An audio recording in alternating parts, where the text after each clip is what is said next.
Hello viewers, welcome to my channel joyful life of MMS. ఈ వినాయక చవితికి మన ఇంటి వినాయకుడిని ఎలా డెకరేట్ చేసుకోవాలో లాస్ట్ వీడియోలో ఒక బ్యూటిఫుల్ డెకరేషన్ చూసారుగా. ఇప్పుడు ఇంకో బ్యూటిఫుల్ డెకరేషన్ ఐడియాతో మీ ముందుకు వచ్చేసాను. ముందుగా థర్మాకోల్ షీట్ని రెక్టాంగిల్ షేప్లో 3 పీసెస్గా కట్ చేసుకోండి. వీటిని 2-in-1 టేప్ యూజ్ చేసి 1 by 1 అంటించండి. ఇలా ఎందుకంటే దీనిని మన డెకరేషన్లో సపోర్ట్గా యూజ్ చేస్తాం. నెక్స్ట్ ఇక్కడ చూపిస్తున్న విధంగా ఒక బైండింగ్ వైర్ని తీసుకోండి. అలాగే రోజ్ ఫ్లవర్స్ని కూడా తీసుకోండి. ఈ బైండింగ్ వైర్ని యూజ్ చేసి అలా ఒక్కొక్క ఫ్లవర్ని కుచ్చుతూ పైన మీకు చూపిస్తున్న విధంగా ఒక చక్కటి అందమైన రోజ్ మాలని తయారు చేసుకోవాలి.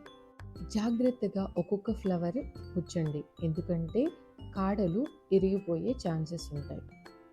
ఈ బైండింగ్ వైర్ ఎందుకు యూజ్ చేసామంటే ఇది ఒక షేప్ని హోల్డ్ చేసి ఉంచుతుంది.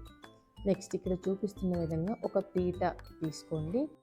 ఈ పీట పైన ఒక పామ్ లీఫ్ని ఉంచి దాని ఎడ్జెస్ ఇలా కట్ చేసుకోండి. అంటే నేను పీటకి సరిపడా కట్ చేసుకున్నానమాట. ఇప్పుడు ఇంకో పామ్ లీఫ్ని తీసుకొని ఆల్రెడీ మనం సపోర్ట్ కోసం రెడీ చేసి పెట్టుకున్న థర్మాకోల్ షీట్ పెట్టి ఇలా నేను చూపిస్తున్న విధంగా గుచ్చుకోవాలి. నెక్స్ట్ జూనియర్ ఫ్లవర్స్తో స్టెప్ వైజ్ లాగా హైట్ని బేస్ చేసుకుంటూ ఇలా అరేంజ్ చేసుకోవాలి. మీ దగ్గర జూనియర్ ఫ్లవర్స్ లేకపోతే గులాబీ అయినా వాడచ్చండి. మీ దగ్గర ఉన్న వినాయకుడి హైట్కి తగ్గట్టు ఫ్లవర్స్ వినాయకుడికి కొంచెం హైట్లోనే ఉండేటట్లు అరేంజ్ చేసుకోండి. ఇప్పుడు మనం ఉంచుకున్న పీట కింద 2 థర్మాకోల్ షీట్స్ అటు ఒకటి ఇటు ఒకటి ఉంచి నెక్స్ట్ ఆల్రెడీ మనం రెడీ చేసి పెట్టుకున్న రోజ్ ఫ్లవర్ మాలతో బైండింగ్ వైర్ని ఇలా రౌండ్గా వచ్చే విధంగా బెండ్ చేసుకోవాలి. మీకు అది నిలబడకపోతే దానికి సపోర్ట్గా ఏవైనా పెట్టుకోండి. నేను అక్కడ ఉంచిన డెకరేటివ్ ప్లేట్స్ని ఉంచి సపోర్ట్గా యూజ్ చేసుకున్నాను. ఎంతైనా ఆకులకి పువ్వులకి వచ్చే అందం దేనికి రాదు అంటారు. చూడండి ఎంత అందంగా కనిపిస్తుందో డెకరేషన్. ఇప్పుడు ఇంకొక డెకరేటివ్ ఐడియా అనమాట. నేను ఇలా బీటర్ లీఫ్తో వాటర్ పైన ఇలా పెట్టుకొని మిడిల్లో ఒక చక్కటి రోజ్ ఫ్లవర్ ఉంచాను. నెక్స్ట్ గ్యాప్ ఉన్న దగ్గర చామంతి ఫ్లవర్స్ ఉంచి డెకరేట్ చేసుకున్నాను. ఇలా వినాయకుడికి ఒక సైడ్ అరేంజ్ చేసుకున్నాను. ఇప్పుడు ఇంకో సైడ్ ఇలా గ్లాస్ తీసుకున్నాను.